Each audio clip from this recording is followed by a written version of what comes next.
ಸರ್ಕಾರ ಎಲ್ಲ ವಿದ್ಯಾರ್ಥಿಗಳಿಗೂ ಉನ್ನತ ಶಿಕ್ಷಣ ಸಿಗಬೇಕು ಅನ್ನೋ ದೃಷ್ಟಿಯಿಂದ ಸಾವಿರಾರು ಕೋಟಿ ರೂಪಾಯಿಯನ್ನು ವೆಚ್ಚ ಮಾಡುತ್ತೆ. ಆದರೆ ವರ್ಷದಿಂದ ವರ್ಷಕ್ಕೆ ಸರ್ಕಾರಿ ವಿಶ್ವವಿದ್ಯಾಲಯಗಳಿಗೆ ಪ್ರವೇಶ ಪಡೆಯುವಂತಹ ವಿದ್ಯಾರ್ಥಿಗಳ ಸಂಖ್ಯೆ ಮಾತ್ರ ಕ್ಷೀಣಿಸ್ತಾ ಇದೆ. ಇದಕ್ಕೆ ಸಂಬಂಧಪಟ್ಟಂತೆ ಒಂದು ರಿಪೋರ್ಟ್ ಇದೆ, ಹ್ಯಾವ್ ಅ ಲುಕ್.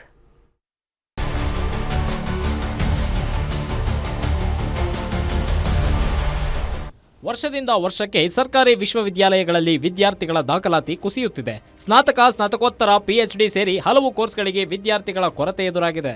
ವಿದ್ಯಾರ್ಥಿಗಳು ಹೆಚ್ಚಾಗಿ ಖಾಸಗಿ ವಿಶ್ವವಿದ್ಯಾಲಯ ಹಾಗೂ ಕಾಲೇಜುಗಳತ್ತ ಮುಖ ಮಾಡ್ತಿದ್ದಾರೆ. ಹಾಗಾದ್ರೆ ಯಾವ ವರ್ಷ ದಾಖಲಾತಿ ಪ್ರಮಾಣ ಎಷ್ಟಿತ್ತು ಅನ್ನೋದನ್ನ ನೋಡೋದಾದ್ರೆ 2022-23ನೇ ಸಾಲಿನಲ್ಲಿ 4.50 ಲಕ್ಷ, 2023-24ರಲ್ಲಿ 5.21 ಲಕ್ಷ, 2024-25ರಲ್ಲಿ 4.85 ಲಕ್ಷ, 2025-26ರಲ್ಲಿ 2.47 ಲಕ್ಷ.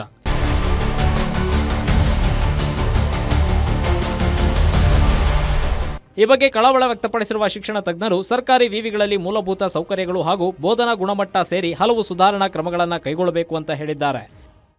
ಸರ್ಕಾರಿ ವಿಶ್ವವಿದ್ಯಾಲಯಗಳಲ್ಲಿ ಪ್ರಾಧ್ಯಾಪಕರು ಕೊರತೆ ಇದೆ. ಗೆಸ್ಟ್ ಫ್ಯಾಕಲ್ಟಿ ಎಲ್ಲ ವಿಶ್ವವಿದ್ಯಾಲಯಗಳಲ್ಲೂ ಗೆಸ್ಟ್ ಫ್ಯಾಕಲ್ಟಿ ಪಾಠ ಮಾಡುತ್ತಾರೆ.